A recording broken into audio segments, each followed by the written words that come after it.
வணக்கம். நடந்து முடிந்த சட்டசபை தேர்தலில் 2026 ஏப்ரல் 23 இதற்காக நான் சமூக வலைத்தளங்களில் வாசகன் ரிப்போர்ட்டர் எஸ். பழனி எனது சார்பாக அனைவரும் தவறாமல் நமது ஜனநாயக கடமையை நிறைவேற்ற வேண்டும் என்று பணிவன்புடன் கேட்டுக்கொண்டதற்கு இணங்க அனைத்து மக்களும், தமிழக மக்களும், 234 தொகுதியில் உள்ள மக்கள் அனைவரும் ஓட்டு போட்டுவதற்கு, அதுவும் சதவீதம் கூட்டி தந்ததற்கு மனதார வாழ்த்துக்கள்.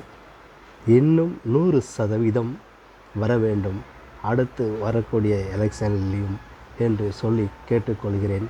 எவ்வளவோ பேர் விழிப்புணர்வு செய்தாலும் அதில் நானும் ஒருவன் என்கிற ஒரு அங்கம் வகிக்கிறேன். அந்த அளவுக்கு ஒரு பெருமையாக கருதுகிறேன் நம் நாட்டில். ஆகவே எல்லா மக்களுக்கும் மனதார வாழ்த்துக்களையும் நன்றிகளையும் தெரிவித்துக் கொள்கிறேன்.